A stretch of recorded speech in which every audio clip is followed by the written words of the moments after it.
اصلاح کے حوالہ سے سرکار دو عالم صلی اللہ علیہ وآلہ وسلم کا فرمان عالی شان ہے۔ ایک پوچھنے والے غلام نے اپنی نماز کی اصلاح کے حوالے سے پوچھا تو نبی کریم علیہ الصلوۃ والسلام نے بڑی پیاری بات ارشاد فرمائی جو ہم سب کے لیے قیامت تک کے لیے رہنما ہے۔ ہم میں سے بھی کچھ لوگ اپنی نمازوں کو نامکمل سمجھتے ہیں خیالات کی وجہ سے، کہ نماز کے اندر خیالات آتے ہیں پتہ نہیں میری نماز ہوئی ہے یا نہیں ہوئی۔ یہ ان لوگوں کی بات کر رہا ہوں جو واقعی نماز کی غلطی محسوس کرتے ہیں۔ کچھ لوگ محسوس نہیں کرتے، بس وہ اپنی نماز کو روٹین کے مطابق ادا کر کے چلے جاتے ہیں۔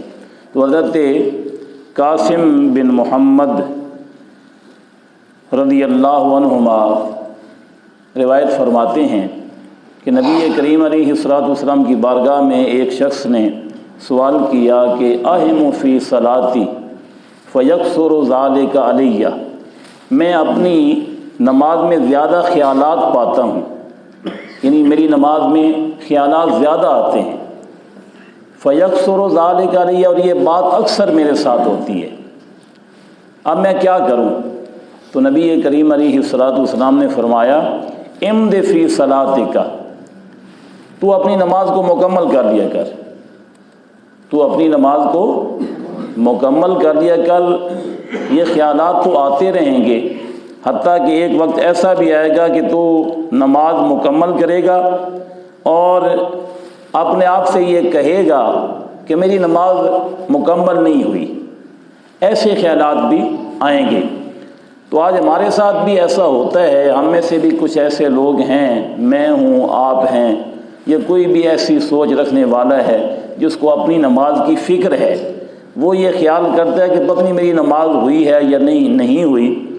تو کوشش تو کرنی چاہیے کہ نماز کے اندر زیادہ خیالات نہ آئیں، نماز اللہ تعالیٰ کی ذات کی طرف متوجہ رہے۔ اس کا طریقہ میں نے عرض کیا تھا کہ یا تو ہم نماز کے الفاظ پر غور کریں، جب نماز پڑھ رہے ہوں تو نماز کے الفاظ پر غور کریں۔ سبحانک اللہم پڑھ رہے ہیں تو سبحانک اللہم، ان الفاظ پر غور کریں کہ ہم کون سے الفاظ پڑھ رہے ہیں۔ وبحمدک پڑھ رہے ہیں تو اس لفظ پر غور کریں۔ اس طریقے سے ہماری جو توجہ ہے وہ نماز کے اندر ہی رہے گی۔ اور دوسرا طریقہ میں نے عرض کیا تھا کہ ہمیں ان الفاظ کا ترجمہ آنا چاہیے، تاکہ ہم جب نماز کے الفاظ ادا کر رہے ہوں تو ہماری توجہ ان الفاظ کے ترجمہ کی طرف ہو اور ہماری توجہ نماز کے اندر ہی رہے۔ اس کے باوجود بھی اگر ہمیں نماز کے اندر خیالات آتے رہیں تو پھر ان خیالات کی طرف توجہ نہیں کرنی چاہیے، جیسا کہ نبی کریم علیہ الصلوۃ والسلام نے اس شخص سے فرمایا کہ تو اپنی نماز کو مکمل کر لیا کر، یہ خیالات آتے رہیں گے حتیٰ کہ تو کہے گا نماز مکمل کرنے کے بعد کہ میری نماز مکمل نہیں ہوئی۔ تو بزرگ علماء فرماتے ہیں اسی حدیث مبارک کی شرح میں کہ جیسے بندہ مکھیوں کی وجہ سے کھانا نہیں چھوڑتا، مکھیاں اگر تنگ کر رہی ہوں، کھانے پر بار بار آ رہی ہوں، تو ہم مکھیوں کو ادھر ادھر کر کے کھانا کھا لیتے ہیں۔ کوئی بھی ایسا شخص نہیں ہے جو مکھیوں کی وجہ سے کھانا چھوڑ دے۔ تو جیسے ہم مکھیوں کی وجہ سے کھانا نہیں چھوڑتے، ایسے ہی ان خیالات کی وجہ سے ہمیں نماز چھوڑنی نہیں چاہیے، نماز کی طرف لگے رہنا چاہیے۔ ایک وقت آئے گا کہ نماز جو ہے وہ متوجہ ہو جائے گی اور ہماری اصلاح کے لیے وہ کافی ہوگی۔ ہمیں اپنی نمازوں سے خیالات کی وجہ سے مایوس نہیں ہونا چاہیے۔ یہ نبی کریم علیہ الصلوۃ والسلام کا جو فرمان عالی شان ہے، یہ ہمارے لیے بہت بڑی حوصلہ افزائی ہے۔ ہاں، اس کے باوجود ہمیں اپنی نماز کی اصلاح کی طرف ضرور توجہ کرنی چاہیے۔ یہ نہیں مطلب کہ جب سرکار نے فرما دیا بس خیالات آتے رہیں تم نماز پڑھتے رہو، تو ہمیں کوئی ضرورت نہیں ہے خیالات کو ادھر ادھر ہٹانے کی، بس ہم نماز پڑھتے رہیں، نہیں، اپنے طور پر ہمیں اپنی بساط کے مطابق، اپنی کوشش کے مطابق ضرور کوشش کرنی چاہیے کہ ہماری نماز جو ہے وہ خیالات سے پاک ہو، اور نماز کے دوران ہماری توجہ اللہ تعالیٰ کی ذات کی طرف رہے، جیسا کہ فرمایا گیا کہ جب تم نماز پڑھو تو ایسے نماز پڑھو کہ تم اللہ کریم کی ذات کو دیکھ رہے ہو، اپنے سامنے دیکھ رہے ہو۔ اگرچہ یہ بات نہیں ہو سکتی، نہ ہم اللہ تبارک و تعالیٰ کی ذات کو دیکھ سکتے ہیں، نہ ہمارے اندر ایسی لیاقت ہے، لیکن پھر بھی فرمایا گیا یہ اس کے خوف کو اپنے دل میں جگہ دینے کے لیے فرمایا گیا ہے کہ اگرچہ ہم اس کی ذات کو دیکھ تو نہیں سکتے، لیکن ایک تصور ہے کہ اگر ہم اسے دیکھ رہے ہوتے تو پھر ہماری کیفیت کیا ہوتی۔ جیسے ایک رعایا کا آدمی بادشاہ کو اپنے سامنے دیکھ رہا ہو، اس کی کیفیت کیا ہوتی ہے؟ اس کی کیفیت بالکل سنجیدہ ہوتی ہے، اس کے ذہن میں یہ بات ہوتی ہے کہ میرا بادشاہ مجھے دیکھ رہا ہے، اگر مجھ سے کوئی غلطی ہوگی تو مجھے سزا ملے گی۔ اس حدیث مبارک کا مطلب یہ ہے، ورنہ ہم اللہ تعالیٰ کی ذات کو دیکھ نہیں سکتے۔ اور اگر یہ تصور نہیں ہمارے سے پختہ ہو پاتا تو پھر کم از کم یہ تصور ضرور ہونا چاہیے کہ وہ ذات ہمیں دیکھ رہی ہے۔ یہ دونوں تصور اگر ہمیں نصیب ہو جائیں تو ہماری نمازیں متوجہ بھی ہو جائیں گی اور ہماری نمازیں ہمارے لیے روحانی تسکین کا سبب بھی بن جائیں گی۔ اللہ تبارک و تعالی ہمیں اپنی نمازوں کو، نماز کے اندر اپنا خانہ کعبہ کا تصور رکھ سکتے ہیں، اسی کو رکھنا چاہیے۔ اللہ تعالی ہمیں اپنی نمازوں کو متوجہ کرنے کی توفیق عطا فرمائے۔ اب سوال یہ ہے کہ نماز کے دوران ہم خانہ کعبہ کا جو تصور ہے، وہ جو ماحول ہے طواف کرنے والا ماحول یا خانہ کعبہ کا جو تصور ہے، وہ ہم اپنے سامنے رکھ سکتے ہیں یا نہیں؟ خانہ کعبہ کا تصور صرف اس حد تک کہ جب ہم نماز کی نیت باندھ رہے ہوں، جب ہم نماز کی نیت باندھ رہے ہوں اور تکبیر تحریمہ کہہ رہے ہوں تو وہ تصور ہمارے سامنے ہونا چاہیے، کیونکہ عین کعبہ شریف ہمارے سامنے ہوتا نہیں ہے، نہ ہو سکتا ہے کیونکہ وہ بہت دوری پر ہے۔ ہم مکی نہیں ہیں، غیر مکی ہیں۔ جو مکی ہے، جو حرم کعبہ میں کھڑا ہے، اس کے سامنے تو کعبہ شریف کی مبارک عمارت ہے اور وہ بالکل عین کعبہ کی طرف اپنا رخ کر کے نماز شروع کر رہا ہے۔ ہم چونکہ غیر مکی ہیں تو ہمارے لیے تصور ہوگا کہ کعبہ شریف ہمارے سامنے ہے اور ہم اس کو اپنے سامنے تصور کر کے اللہ تعالیٰ کی نماز عبادت جو ہے اس کو شروع کر رہے ہیں۔ تکبیر تحریمہ کے دوران تو یہ تصور ٹھیک ہے کہ کعبہ شریف ہمارے سامنے ہے اور ہم اس کو اپنے سامنے تصور کر کے نماز کی نیت باندھ لیں۔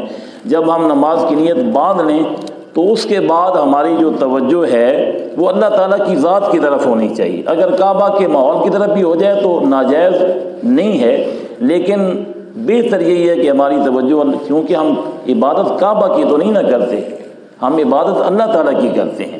کعبہ کو ہم نے صرف مرکزی توجہ بنایا ہوا ہے، عبادت اللہ تعالیٰ کی کرتے ہیں۔ یہی ہم جواب دیتے ہیں مشرکین کو۔ مشرکین ہم پر سوال کرتے ہیں کہ ہم بھی بت کو سامنے رکھ کے عبادت کرتے ہیں، تم بھی کعبہ کو سامنے رکھ کر عبادت کرتے ہو، اور ہم میں اور تم میں فرق کیا ہے؟ ہم میں اور تم میں فرق تو کوئی نہیں ہے۔ تم نے ایک پتھروں کی عمارت کو سامنے رکھ لیا، ہم نے ایک پتھر کے بنے ہوئے مجسمے کو سامنے رکھ لیا۔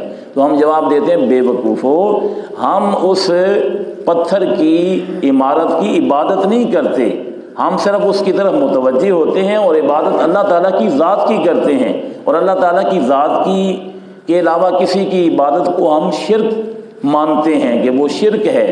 لہذا تمہارے اندر اور ہمارے اندر ظاہری طور پر تم بھی بندے ہو، ہم بھی بندے ہیں، کام ایسے کئی تم بھی کرتے ہو ہم بھی کرتے ہیں، تو ایک جیسا کام کرنے پہ اعتراض نہیں ہے، اصل اعتقاد پہ بات جو ہے نا وہ ختم ہوتی ہے کہ تمہارا اعتقاد ہے ان بتوں کی عبادت کا، وہ سامنے بھی ہوتے ہیں، اور تمہارا اعتقاد ہے ان بتوں کی عبادت کا۔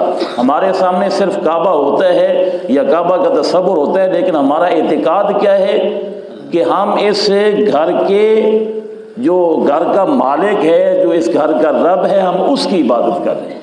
تو کعبہ کے ماحول کا تصور ہو جائے حرج نہیں ہے، لیکن بہتر یہ ہے کہ اللہ تعالیٰ کی ذات کی طرف ہماری توجہ ہو۔ میرے نا دو سوال ہیں، اور آج اس کا جواب دے دیں یا پھر بعد۔ جی جی۔ ایک تو اللہ تعالیٰ کا قرب کیسے حاصل ہوتا ہے، جی۔ اور ایک ہم نے پڑھا کہ جس نے اپنے نفس کو پہچانا اس نے اپنے رب کو پہچانا۔ جی جی، اس کی تشریح ہے، ٹھیک ہے۔ یہ پھر آئندہ پہ بات۔ ایک سوال یہ ہے کہ اللہ تعالیٰ کا قرب کیسے حاصل ہوتا ہے۔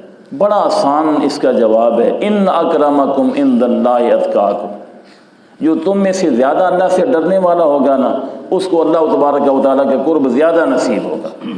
اگر ہم اپنے اندر اللہ تعالیٰ کا خوف پیدا کر لیں، ہر معاملہ میں دیکھیں کہ یہ کام میرے رب کی رضا کے مطابق ہے تو میں کروں، اگر نہیں ہے تو میں اس سے بچوں، یہ تصور ہمارے اندر پختہ ہو جائے، اس کو کہتے ہیں تقویٰ، اس کو کہتے ہیں پرہیزگاری۔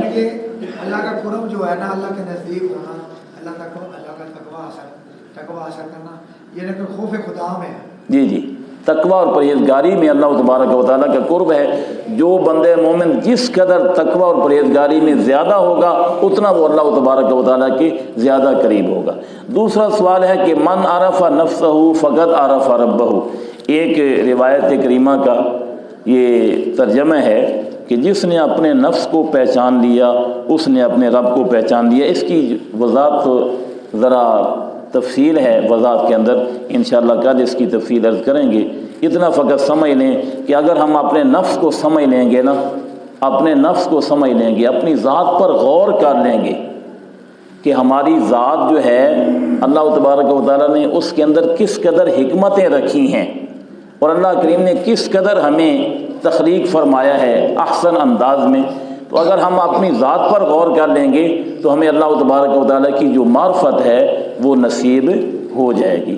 اللہ تعالیٰ ہم سب کو محبوب کریم صلی اللہ علیہ وسلم کے ارشادات پر عمل پیرا ہونے کی توفیق عطا فرمائے، اور اسی طرح اللہ کریم ہمیں دین کے ساتھ محبت عطا فرمائے، دین کی باتیں سمجھنے کی، پوچھنے کی، ان کو یاد رکھنے کی، دوسروں تک پہنچانے کی توفیق عطا فرمائے۔ وما علیہ الا البلاغ۔